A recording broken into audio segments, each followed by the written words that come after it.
is Expresso on SABC3. While we are a nation that celebrates a history forged by crowds of nameless people who marched and sang and fought for a better future, well, we also cherish a few outstanding men and women who, by the courage of their convictions, acted and opposed injustice and just against popular rule.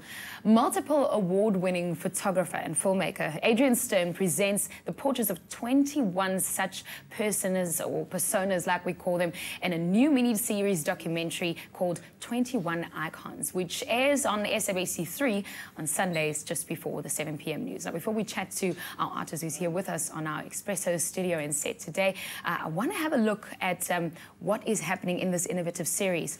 Let's take a look. I see that they don't have it ready, which is fine. Adrian, welcome to the show. How are you? Very well, thank you. Thanks for joining us. Now, I have to say, yesterday I picked up the Sunday paper and I was promised a portrait, and I thought, a portrait of Evie de Klerk, and I looked at this, and there he's sitting in what we call a lotus position.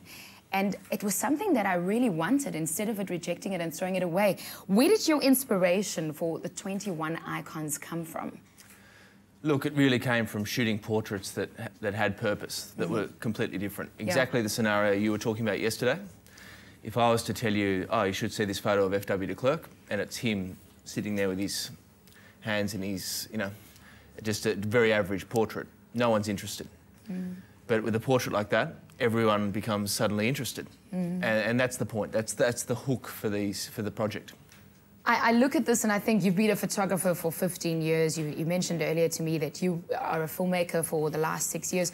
This is probably the highlight of your career. You want to meet all these icons, and we'll learn soon as to who else is going to be portrayed. But last night unveiled the distinctive portrait, A Man Alone. And there he is, President or former President Evie de Klerk on a mountain, you know. What spurred on the concept of the actual photograph? How did you decide this is what I want to do with our former president? Look, I think I was pretty naive. I'd been living here for 6 years, and I sat with FW in his office, actually, true story, and I showed him a portrait of Archbishop Desmond Tutu, and he looked at it and said, but the Archbishop is a funny man, I'm not a funny man. And I said, well, the idea for the portrait is a man that was comfortable with himself, and a man alone. What you did, you sat there and alone. And I sat down, I only owned one suit, and I sat in his office and tried to sort of sit there cross-legged, and there's a pause for about 5 or 6 seconds, and he said, okay, I like this, I'll do this. And we sort of got in the car, I came back to the team, South African team, based here in Cape Town, and said, he's going to do it. And of course, you know, no one really believed that he was going to do it. And then this was a watershed moment for us. You can see the team up there, and honestly, when he's sitting there, and I asked him to take his shoes off, which really did make the portrait. Yeah, it did. And he called me over, and he said, whispered in my ear, do you mind just hiding my toes? I don't want my toes shown. Can you hide them behind the phane boss? And we hid the feet behind the phane boss. And I think, if I'm not mistaken, the portrait's up in his house. It was a present to his wife for her birthday. So it was, look, it was literally one of those moments in time when we didn't know the gun was loaded. We asked. We'd shot incredible portraits earlier, but this was the watershed moment for us. Well, it's truly beautiful, and it's like you know, like you are, award-winning. I look at that and I think, wow, that's one way to portray our former president.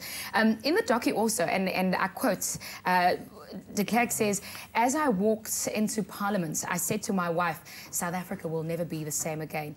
I mean, what has your experience been, you know, going through? Are there other quieter revelations that through these documentaries that you are shooting, people speak up and they talk to you and us? Yeah, look, it was as simple as this. We take these portraits of these people, extraordinary people. And I'd shot around the world, so you shot all sorts of different people, but we sat with South Africans and we just applied this concept as a South African team of treating them as friends. So we photographed them, and then after the photograph, this is not something that he does, obviously. Yes. So during the interview, when we'd have these conversations, he would talk to us like we were his friends. So we would have an hour and a half, 2 hours with these people, with Desmond Tutu, for example. And we would get this conversation, this dialogue going, and we were just getting intimate moments. And we created a multimedia series. 5 years ago, I was not a filmmaker. Yeah, you mentioned that. Nikon sponsors me. They sent me cameras that shoot video. So we said, oh, we'll start shooting video. This is great. Let's have a look at some of the other people that you will be filming, or that we'll be seeing, that you've already taken pictures of. Yes, there is a lot of evil in the world, but there is also a lot of good. A new day was dawning. We entered the Holy Grail. We're all in the same boat. We need each other. We have a simple choice, to either be part of the problem or part of the solution. That's amazing. We're all in the same boat, he says, and it must be amazing for you as a filmmaker to be able to be in this position.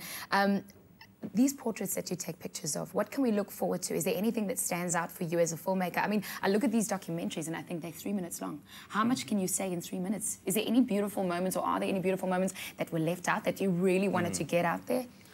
Look, they're little stories. They're dialogue that occur in 3 minutes. We wanted to make a multimedia project because, I mean, you can see with television, if people miss this, it's very difficult to then share it. So with multimedia, this is being shared. And, you know, last week we launched with Madiba, and we were as shocked as anyone. It was the front page of the Wall Street Journal, London Times, The Australian, looking to hit about 250 million people.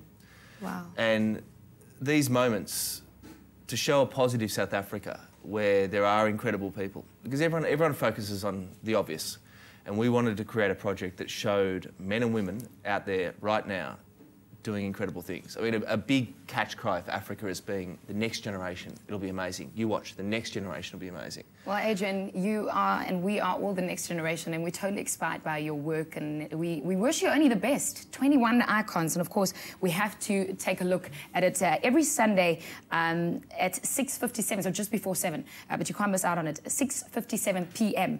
on SABC, and 21 icons it is called, as we celebrate, like you mentioned, a positive South Africa.